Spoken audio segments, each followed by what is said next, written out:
what I think the only real failure is a founder who's stuck in a company that they no longer believe has a chance to be great. We're not raising money because we need money. We're raising money because we have a kick-ass growth story, and you can't put any holes in it.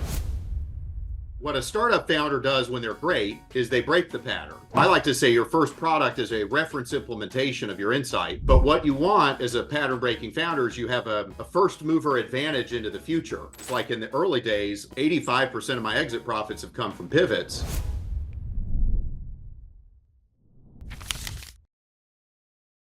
Hi everyone, welcome back to another episode of Fundraising School. In this case, we have a tremendous honor of having within our ranks Mr. Mike Maples. Now, Mike is a world-class investor. He's a co-founder and partner of Floodgate, a Silicon Valley venture firm that has backed some of the most transformative companies, including Twitter and Twitch. He's also been consistently recognized in Forbes' Meeta's lists as one of the top tech investors globally. But what I think is most valuable from this discussion with Mike is that he's gonna break down what every fundraising round actually looks like and what you should be targeting. As founders, we typically don't know what investors are looking for. Mike makes this answering the question, what is an investor looking for when I'm fundraising? Very simple, very easy to tackle, and he'll give us some very clear benchmarks as to what we should go after. So have a very close look into what Mike Maples is doing. We're also very fortunate about the fact that Mike is a very generous individual and he took time out of his very busy life to write a book and share his knowledge with us. On the book that he recently wrote and that I just found fantastic, called Pattern Breakers, he explores the quality of groundbreaking startups. Now remember, he doesn't just tell you, here's what you need to do to raise. He also is now telling us, these are the qualities of groundbreaking startups that you should strive for. I hope that everyone here reads it and takes as much joy and learnings from this book as I did. Get ready for a masterclass on startup growth and on fundraising insights from one of the best in the field, Mike Maples.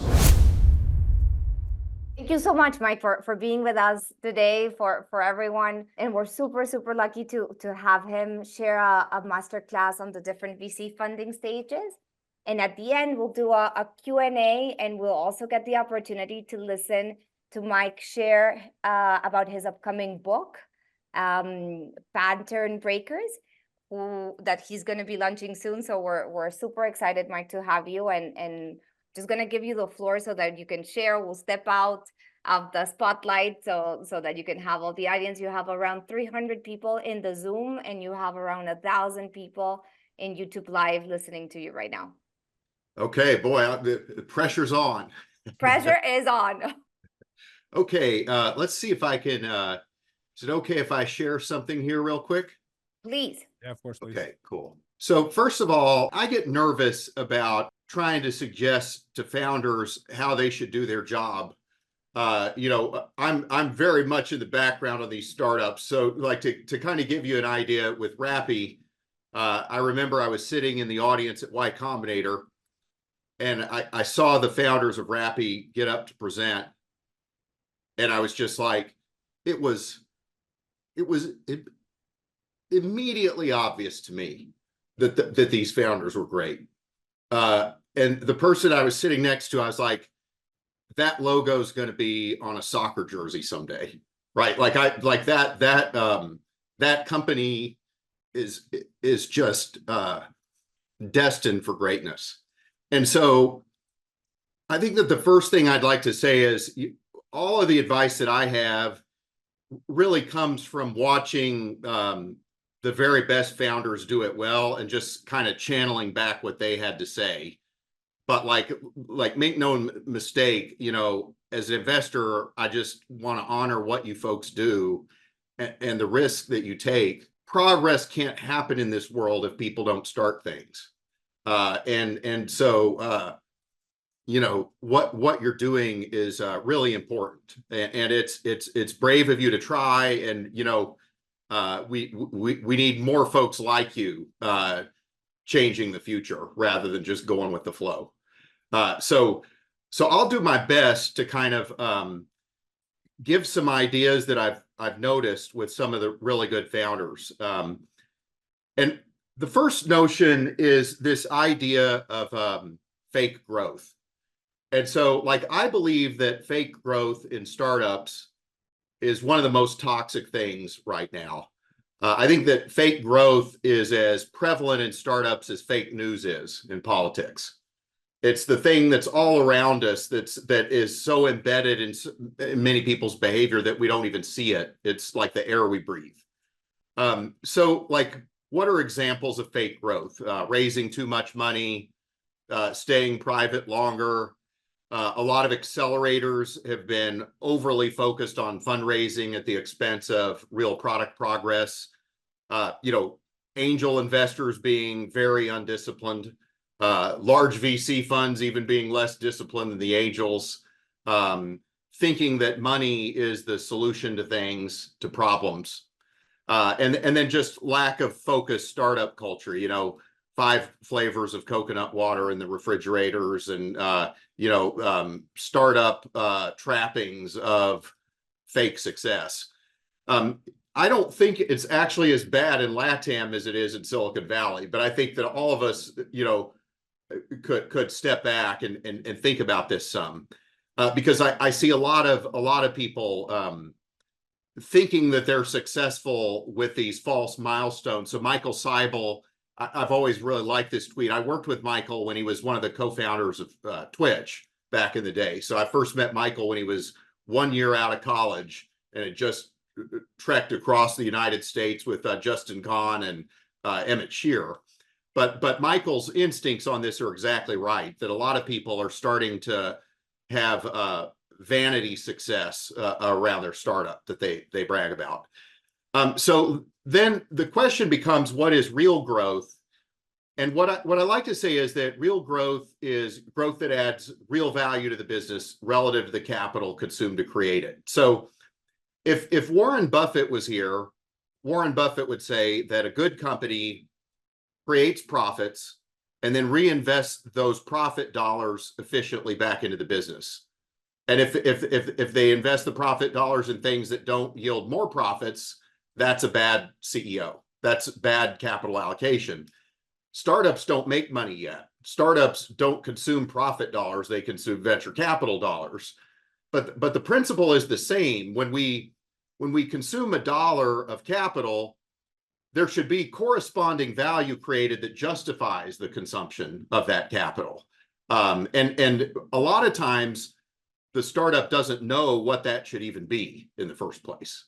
And so, like, for example, when I'm working with a SaaS company, I always want to know how many new revenue dollars do we need to create for every venture capital dollar that we burn? Because if we don't know what that is, we're not even able to locate true north of what value creation really is. So the first thought then is that startup value creation involves multiple phases and transitions through time. And I've learned this the hard way. So what I've come to learn is that a startup is actually not a company. A startup is a temporary organization trying to become a company someday. And so, like, there's corporate capitalism, company building, and that's the kinds of stuff that Warren Buffett cares about. That's persistent compounding, that's competitive moats, that's economies of scale, that's having a good supply chain, that's having a good brand. Most people who bet on companies bet on the ability for the company to persistently do what it does well for a really long time. But a startup doesn't have any of those things. A startup doesn't have a moat. A startup doesn't have a supply chain. It doesn't have customers. All it has is the founders and their insight. So startup capitalism is different. Startup capitalism is not about persistent compounding. Startup capitalism is about changing the subject. Startup capitalists deny the premise of the current rules and impose a new set of rules. Tweeting didn't exist before Twitter, right? Or I guess now X. But like, Evan Williams wasn't trying to come up with a better way to do blogging.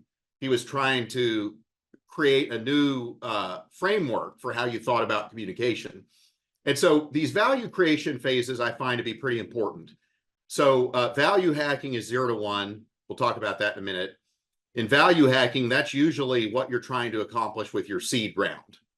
And then you shift to growth hacking, which is more about rather than discovering a new value proposition with a desperate customer, you're trying to copy the pattern of growth that works in a consistent way. And then someday, hopefully, you become a profitable company and you start to hack profits.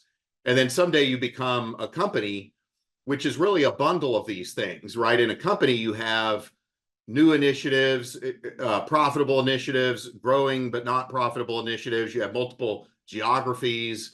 And so when you start building a company, your job as the CEO becomes to be the asset allocator in chief among these initiatives and figuring out who the right people, the right resources are across these things. So I thought it would be useful to talk more to the point about startups hacking value. So what I like to say is that value hacking is different from growth. And in value hacking, you're going from 0 to 1. You're trying to get product market fit. And this is the important thing. You're trying to find the truth of your value proposition. And so what I believe is that if we have a true value proposition, all we have to do to grow is syndicate the truth. All we have to do to grow is teach people to buy rather than persuade them to buy. And that's the mindset we want to be in, right? We want to discover the truth of our value so that we can scale at will. When we hack growth, we shift gears and we start to say, in the early days, we had to make things up as we went along. We had to listen really close for signal. We had to find the desperate customer. Now what we have to do is syndicate the truth of our value by beginning to execute. It's interesting in the value hacking phase. I like to say execution doesn't matter in the sense that we usually think of it, because like Michael Seibel, who I mentioned earlier, he once asked me a great question. He said, "You've worked with hundreds of companies over 20 years. Have you ever worked with a company that got real product market fit and wasn't wildly successful?" And I thought about that some, and I thought about it some more. And I was like, I can't think of a single example. And then I asked Michael, you ran Y Combinator for several years. You saw thousands of companies. Did you ever see a company that got product market fit that wasn't successful? And he said he could only name one. It was Zenefits, and it's because they broke the law, and in a bad way, right? And so what does that mean? The first thing I hope people internalize is that in this value creation phase, in value hacking, you're trying to get product market fit. And I like to say product market fit is not everything, it's the only thing. If you get product market fit, you can do everything else not very well and still succeed. If you do everything else well and don't get this right, you won't succeed. You'll have to hope that you get bought by a dumb buyer. But if product market fit is the non-negotiable thing, you have to get right in this phase. And we'll talk about that in a little bit more. And then when you're hacking growth, if you've succeeded at creating value in the product market fit phase, now all you have to do is find people who would be irrational not to buy your product if they knew about it as efficiently as possible. And so the hacking value is an unpredictable time frame because you don't know how long it's going to take for sure. You want to escalate your commitments as you increase your certainty. In hacking growth, you want it to be a highly predictable time frame. You want to know how fast you grow. You want to know for every input of money, what is the output of growth that you're going to get for that input. So then the second key thought, and you're probably already getting a sense of this, is hacking value before hacking growth. So what do I mean by that? Well, you've got this value hacking phase, and what I like to say is product market fit answers one very specific, simple, but hard question, which is what can we uniquely offer that people are desperate for? So if you have an insight that's unique about the future, you've already answered the uniqueness part. Now what we want to do is we want to take that insight and we want to navigate it to the people most desperate for the empowering capabilities embodied in that insight.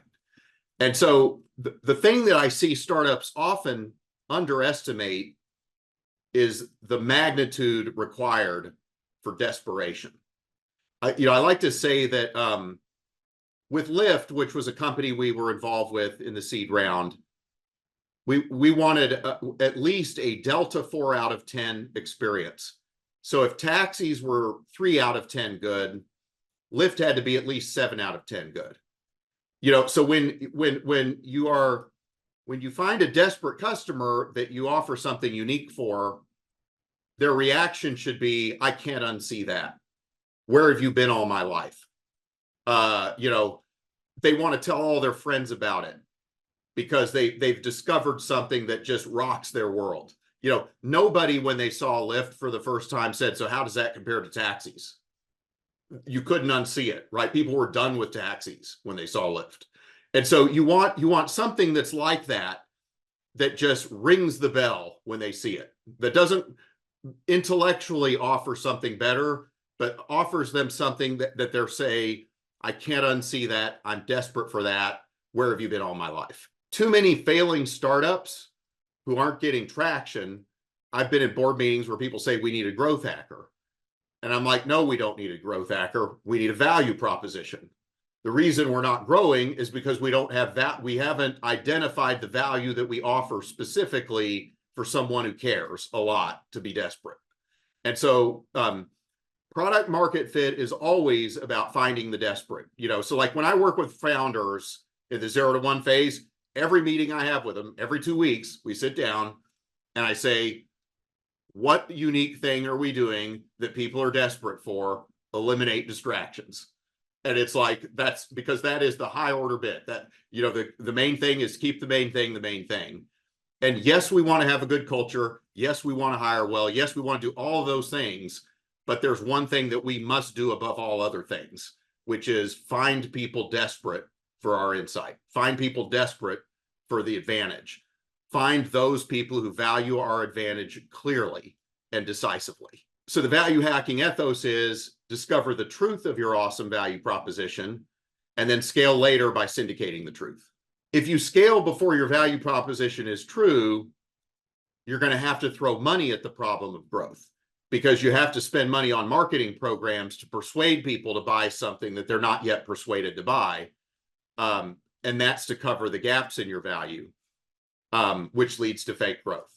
So this is let me give you a snapshot of what I see happen in so many boards that I've seen. Someone will raise a seed round and they'll be excited. And everybody says, okay, it's the first board meeting. I read a blog post somewhere. It says, Jason Lemkin says that you should have $200,000 monthly recurring revenue to raise a Series A. So they fill out a spreadsheet. Then they say 18 months from now, I need to be doing 200,000. And then they work backwards from that number. And that means that 3 months from now, we need to be doing 10,000. I'm making this up. And before you know it, they're architecting their business to make numbers that were artificially created in a spreadsheet. Now, Jason's instincts are right. I would agree with him that there are certain milestones to get a Series A. The dispute I have with some investors is the way you get to that milestone. And the way you get to that milestone, I think, is in 2 phases. Phase 1 is 0 to 1, find the desperate.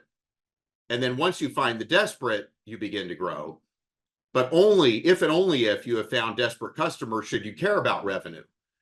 In fact, in the early days, the only reason you care about revenue is to get validated learning about customers, right? That's why the purpose of revenue is to show that customers are desperate enough to pay you for something, right? But it's not the revenue for its own sake. And then hopefully you get to a point where you can begin to start to instrument early growth, which is kind of the third key thought here. So transitioning between these phases is really hard. This may resonate with some of you, but I'm just going to walk through it. So I like to say hacking value is like living on Earth and hacking growth is like living on Mars. And like if you ever saw a movie The Martian. You remember Matt Damon when he's on Mars, he says, I'm gonna have to science the shit out of this. And hacking growth is like that. Whereas like hacking value is more about creating the initial conditions for a breakthrough. And breakthroughs by definition are undiscovered. And so in the hacking value phase, you're discovering the undiscovered. In the hacking growth phase, you're understanding what works and doing more of it, which is a fundamentally different mode of operation. And the transition is hard because everything changes about how value happens. You need to start hiring different types of people. You're not as able to make split-second changes in the product or the business. You're now trying to become much more predictable. You're starting to care about distribution more than you care just about innovation in this phase. And so how do we scale? We copy a predictable pattern, and we ask, are we really ready to grow? Do we know that we have product market fit? Are customers pulling product out of us rapidly? Are we ready to go from MacGyver, who was this, some of you may have seen this TV show, MacGyver was this genius scientist who would get trapped in a prison, and he would come up with some way to escape from the prison, or to get, you know, to rescue the good guys from the bad guys. When you're in the growth phase, you want to become vice president of nothing. You want to start hiring people who understand how to execute, because now execution matters. I don't know, in LATAM, this may happen. Like in the US, if you rent a car like Hertz or Avis, there's these spikes that come up. And they say, don't back up or the tires will explode on the spikes. And the decision to grow is a lot like that. Like once you decide to grow, it's really hard to go back to 0 to 1 mode. And so what I've seen a lot of startups do is start to invest in growth before they're ready to grow. And as a result, they start to spend money on marketing programs that don't convert very well, or they do their second product too soon. And you know, you see the signs when employees and people start to line up outside of the founder's office and say, hey, why can't we decide anymore what to do? We used to seem so focused. Now we seem to be all over the place. Now we seem to be a little bit confused. Now there seems to be a little bit too much noise. Usually those are symptoms of the company trying to grow before it was ready to grow. Earlier, you might remember I had those symbols, V, G, P, C. They're kind of like, the reason I did that is they're like symbols in a periodic table of the elements. And like I like to say, when you shift from value to growth, you are literally becoming something else. It's like you're transitioning from being a liquid to a solid. The physics that govern your operation fundamentally change because value creation changes, and what it takes to create value changes. And so this is hard because it requires you to rethink your team and your goals and like what success looks like. Robbie has a couple of points in the chat that I think are apropos to double click on right now. What I find is that quite often what happens in the 1 to X growth phase is, and this may resonate with some of you, we're not making the numbers as fast as we hoped. What'll happen is they'll say, hey, we're not growing fast enough. We're not making the number. Well, clearly our product is awesome. So it must be sales's fault. Sales isn't doing their job. Our sales guy isn't good. Then they fire the salesperson. The next salesperson comes in and says, well, it's because the marketing's no good. They didn't give us the right elevator pitch. They didn't give us the right weapons to sell. When a startup is missing its numbers, I find it's almost always due to a lack of product market fit. And the company is in denial about that fact. And so if a company decides to grow before it's ready to grow, I just think there's no way to skip the phase of getting product market fit. And it takes courage, and usually the teams won't do it. But usually the best solution is to go back to basics and to go back to acting as if you're a seed funded company and re-engage in 0 to 1 with a product team focused on 0 to 1. But I think that when you jump ahead to 1 to X mode, when you haven't checked the box on 0 to 1 mode, I think that creates the conditions for disaster. And I think that unfortunately founders aren't always told that by their investors. They have good early signs in 0 to 1. They raise a Series A, everybody's high-fiving each other. And in the first board meeting, all the investors say, "You're awesome, you're doing great. We support you, you know, it's up to you." And then the company goes off of a cliff because they start investing in things that don't work, and they don't realize until much later, because the feedback loops aren't immediate, that they're investing in things that are going to lead to fake growth, that they can't predict the growth that they create from the investments that they get. And so the solution is painful, but I've never seen a way around it other than to acknowledge we need to go back in time and address the fact that we did not get true product market fit in the first place, and we need to rationalize our burn and our team and our strategy to achieve that. Mike, if just to create some of the questions that we're also getting from Yeah. YouTube and double clicking on what you just said, how do you actually know when you reached that product market fit, or when a client is actually desperate about your solution? Like, what would be a way for a company to test it?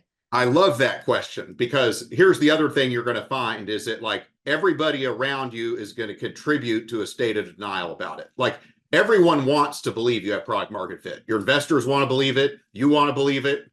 Everybody does, right? Like, the default is for you to be optimistic about believing it. I'll take an example in business to business software, because I imagine probably the majority, I could be wrong about that, but like, in business to business software, I look for 3 things. One is an objectively high net promoter score or something like it. You know, net promoter score 70 or greater. A corollary to that is if someone uses our pilot software and it's time for them to pay us and they haven't paid us yet, we take the software away. And if the customer doesn't scream, we don't have product market fit. Right? So that's one. Number 2 is exponential organic word of mouth. So if you have a Delta 4 out of 10 experience, people are going to want to shout it from the rooftops. They're going to be like, "I discovered something great." They're going to get status in their peer group by telling others what they've encountered. And we need that to happen, because we don't have money to spend on marketing programs. We need to start a movement where people carry our ideas forward for us with exponential organic word of mouth. And then the third thing is progress down the sales learning curve.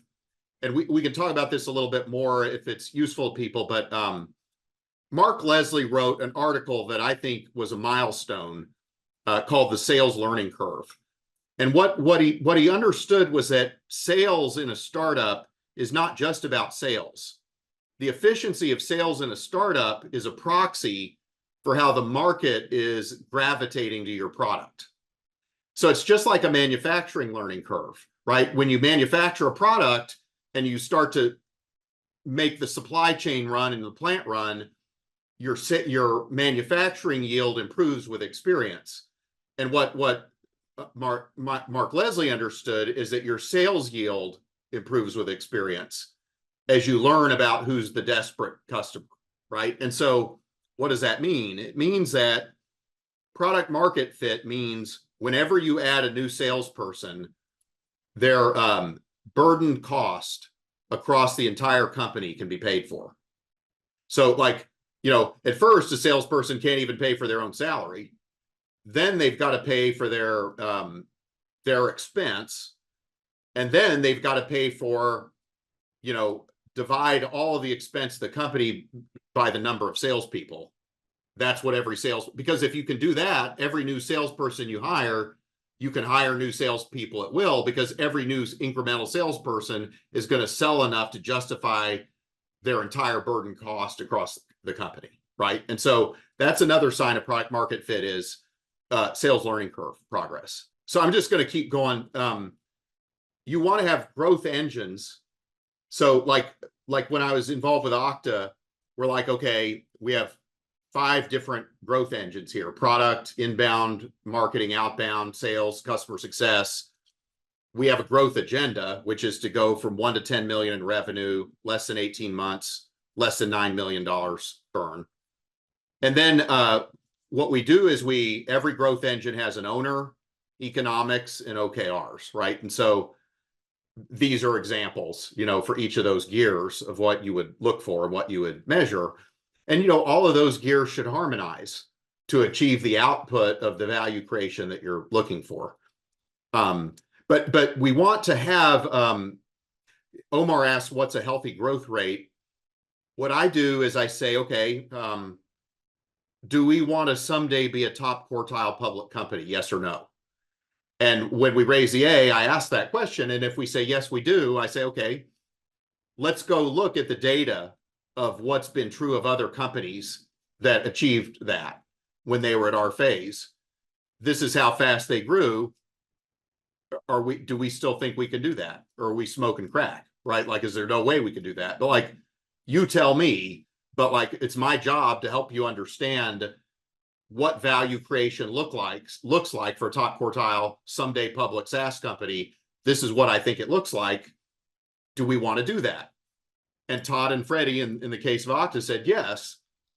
So then we said, what do we need to do to guarantee that would happen? And you instrument each growth gear, and you know what the numbers are and how they harmonize and what the numbers need to be. And then you want to have a process that alerts you immediately when you're off track.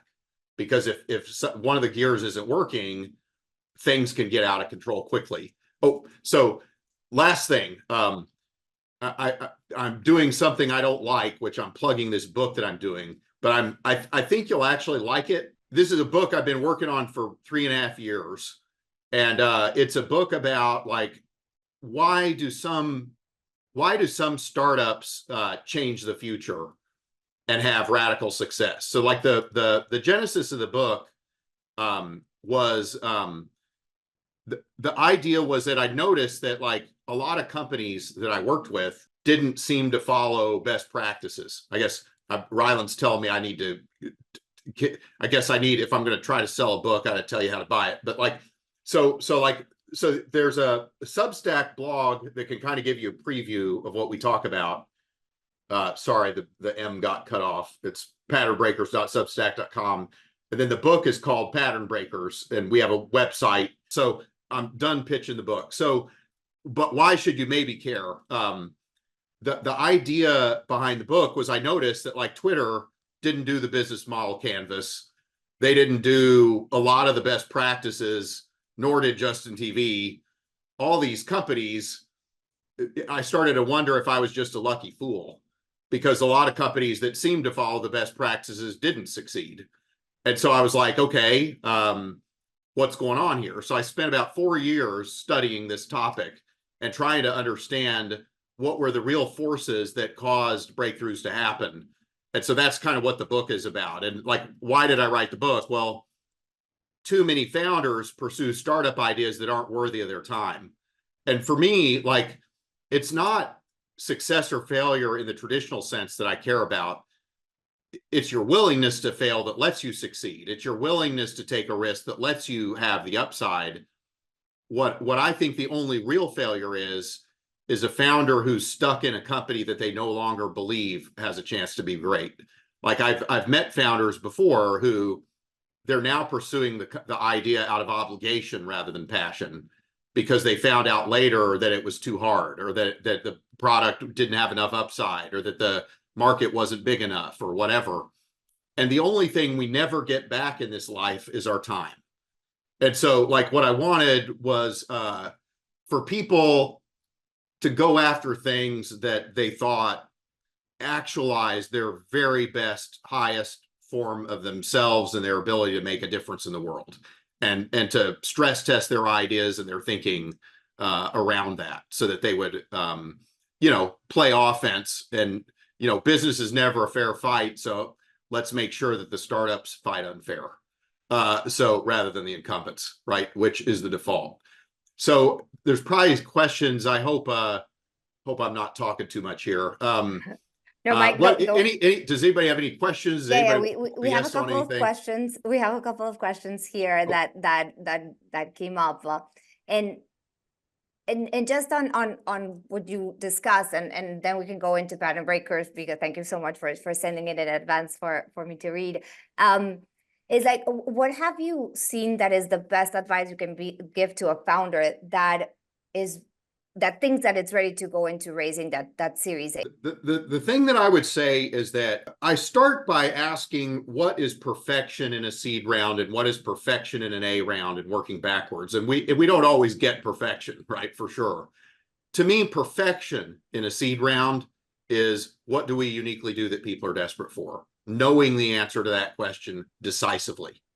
And so that means you found desperate customers. That means you've started to show early signs of the ability to grow without it just being the founders doing the sales. Maybe you hire your first couple of salespeople and you A/B test them. So like what I say to a startup is, when we raise a Series A, I want to be able to go to an investor and say, we're not raising money because we need money. We're raising money because we have a kick-ass growth story, and you can't put any holes in it. I challenge you to poke holes in my growth story. I've got desperate customers. Here they are. I've got early signs of growth success with normal salespeople. We're funding this company not because we need money. We're funding an exciting growth story that you should want to get behind. And so then in the Series A, perfection is shifting from 0 to 1 to 1 to X, making that transition effectively, escalating your commitments and your spend as you escalate your certainty about what works, and not spending ahead of your knowledge of what works, because that's where you get in trouble. You start spending on things that don't work, and then it becomes confusing what's working, what's not. Whereas if you're spending N-1 on only the things that work, you have much clearer line of sight, right, to how to grow effectively. So that's the main thing I look for. And what the thing to avoid, the failure mode, is you succeeded in 0 to 1 or had early signs of success. You try to do the 1 to X phase by doing the same things you did in the prior phase, because now value creation is different. So like I like to raise money in a way that's consistent with how value creation should happen.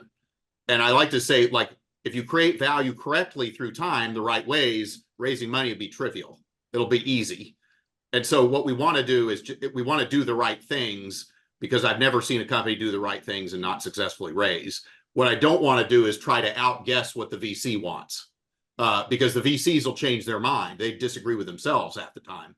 What I want to do is have an unambiguous value creation agenda at all times that I understand. And by the way, this is where you'll get bad advice as a founder. Somebody will give you advice that is applicable for the growth phase, but is detrimental to the 0 to 1 phase. And so you want the right advice for the right circumstances and the right phase of value creation through time as the startup operates. Sorry, long-winded answer. Yeah. No, that was quite enlightening, and it ties back to how you mentioned at the beginning that there's crappy growth, to call it some way, and then there's the correct growth. And all of your answer is focused very exclusively on the business and not on the story and not on the bells and whistles of the fundraising pitch. So that's something that we think is fantastic, because it's something that we need to tease out for everyone here to focus on. Yeah, Now, and Andreas, I'm glad you bring that up. Oh, I'm sorry, I didn't mean to interrupt. Go ahead, please feel free. So it's funny because you're right? Like if we do our job of creating value correctly through time, the correct ways, our pitch becomes simple, right? And it's like, so a lot of times founders say, what should my pitch say? And so I give a fairly consistent point of view on this. The first slide I suggest is just say what you do, and say it to me like I literally know nothing. You know, like we're Airbnb, we let you rent an extra room in your house. We're Chegg, we let you rent textbooks instead of buy them. Like, and so why is that important? A lot of times I'm in a pitch and we're 5 slides in and I don't know what they do yet. And it's like, and I'm sympathetic to that because the founders get advice. Oh, you got to talk about the broader context. You got to talk about how big the market is. You got to talk about trends. You got to use buzzwords that the VC cares about. And what happens is the pitch becomes what I call a Franken deck. It's like it's one slide that addresses the advice that the founder got by every person who gave him advice and by every pitch that didn't work.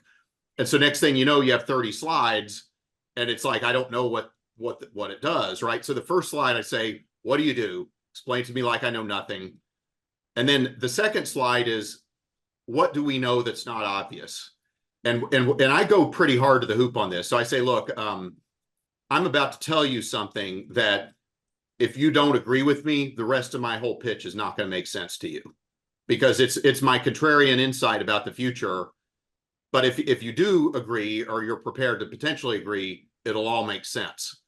And why do I do that? Well, I want them to understand what's different about me, what my insight is, in addition to what I do. And then if I have traction, my third slide is, here's the traction, right? Here's how many customers I have. Here's why they care. Here's the so what. But like what I find is that if we can establish those ideas quickly, and we're creating value correctly, usually now the person's leaning forward. Now we're 10 minutes in, they're leaning forward. You've got my attention. The other reason I put the insight slide second is when the VC brings up competitors later, I can go back and say, okay, now you remember I said that I do things this way, not that way. So I don't compete with those people because they don't have my insight. They have a different point of view about how the world is than I have. You may agree with their point of view, or you may believe that both point of views can coexist, but it's axiomatic. It's by definition, we don't compete with each other because we show up in the world differently than those guys.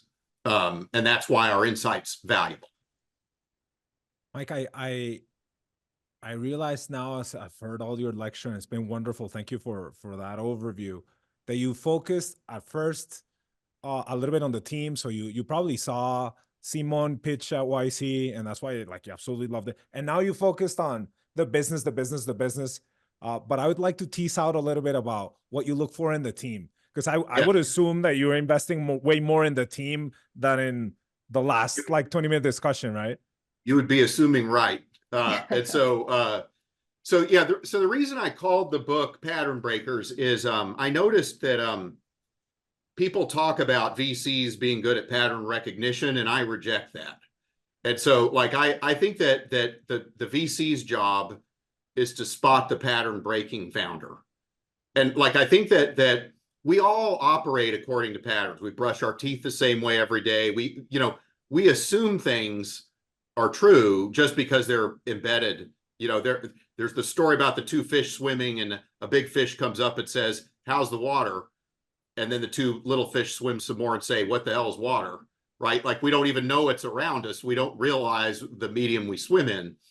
And so what a startup founder does when they're great is they break the pattern, because they understand that only if they break the pattern do they have an advantage. Most startups don't break the pattern, and as a result, they buy into a premise that they shouldn't buy into. They compete by the rules of the incumbent. And a startup needs to force a choice and not a comparison, right? A startup needs to not be reconciled with the present. If everybody's selling apples, startup needs to sell the world's first banana and say, you can't reconcile bananas and apples. Now, not everybody's going to want your banana, but everybody who values the advantage of one will. And so what's the second part about pattern breaking? There's pattern breaking thoughts, which is about having an insight about the future that's non-consensus and right. It's Brian Chesky saying you could live like a local for hospitality rather than hotels, and turning the greatest perceived strength of hotels into their greatest weakness in hospitality. That's the pattern breaking thinking. The pattern breaking actions are when he sold cereal boxes to fund the company, or when the Lyft guys launched an illegal service knowing they had to get the laws changed, or people, this willingness of great founders to defy convention. Because the problem is when you have a great future idea, the present will fight back, and it won't fight back fair. there's a lot of people who want to see the incumbents win. And so you got to decide as a founder, do you care more about pleasing everybody, or do you care more about accomplishing the mission? And accomplishing the mission will require you to be disagreeable at times. And so that's the other thing I look for, is that do the founders have this, so like when I first met Justin Kahn, it's a coffee shop, he's wearing a baseball cap, it's got a camera on it, wires going into a backpack, and he says he's going to do a live reality show of his life. And I said, Justin, that's one of the dumbest ideas I ever heard, right? Like, this isn't even a reality show. Like, that's not how reality shows even happen. But then that night I went home and I noticed that he'd sold his prior company on eBay, this company, Kiko. And I was like, who does that? Like, I was like, I just think this guy's going to kick some ass. I think he's the kind of guy who's going to do what it takes to figure this out. And so that's the other thing that the founders do, is they have this, and I could just, like, sometimes you can tell very quickly. Like, I could tell that Sebastian and Simone, I could tell very quickly that they were great. You just knew. And it's rare, but every now and then you'll meet a founder and you're just like, holy mackerel, I'm in the presence of greatness right now. And it's fun to, project ahead about what they're going to be someday and what they're going to accomplish. But there are occasional times where you're just like, these, if they opened a hot dog stand, they'd be hot dog kings of the world, right? Like, they were just that kind of people. But yes, it's the founders, because the thing about it, Andreas, is like in the early days, like 85% of my exit profits have come from pivots. And so when, what am I investing in? Say that again, because that's really important. 85% of your profits have come from pivots. Yeah. Awesome. And so what I'm investing in is the insights and the inflections underneath the idea. Lyft started as Zimride. The insight didn't change. The inflections didn't change. Twitch started as Justin TV. The inflections of streaming and all the things, the insights they had, but the first product was not the right reference implementation of their insight. And so I like to say your first product is a reference implementation of your insight. But what you want as a pattern breaking founder is you have a first mover advantage into the future. And because you have a first mover advantage into the future, even if you're wrong, you're learning things that the rest of the world doesn't know yet, and you navigate your insight to the desperate. And so as you navigate your insight to the desperate, you lock on to the correct product. And then all of a sudden you're the only person there that has it, because you've been learning, even if you were wrong, because your insight was right. And so, like, okay, the insight has to be right, but the founders have to have the ability to navigate that insight to the desperate. And so, that's where the founders come in, and that's where the magic comes in of what they do. So like, when I look at a startup, I don't get very attached to the idea of whether I think the product's going to succeed. I care much more about the power of the insight and the capabilities of the founders to start a movement that makes the insight real. That's thank you very much for that, Mike. That's a great overview. And for me, the biggest takeaway, I'm gonna look for a lot more desperation in the companies that I build and on the startups that I coach and the investments I make. But thank you for that. You forget, because when you have product market fit, you forget how hard it is to come by. So that's a wonderful reminder. And it's funny because I like to say, when you have real product market fit, the only type of drama you have is, oh my gosh, the servers are melting down. Oh my gosh, how are we going to fulfill all this demand, right? Like, that's the only kind of drama you have when you have a product market fit. The drama you have before you have it is disagreements over what it's going to take to get it, or whether you have it, or those kinds of things. Yeah, I still have trauma from product market fit. Well, the implications on operations. You and me both. Laura, do you wanna close it off? No, Mike, again, thank you so much. I think I've always loved the clarity on how you define the stages, and I think it's super important for founders to make sure that when they're raising the money, they have that product market fit clear, so every penny that goes in is to the right levers for growth, right? Just not to push the wrong thing. So thank you. As Andres mentioned, for us as well, on looking for those founders that we're supporting in the early stages.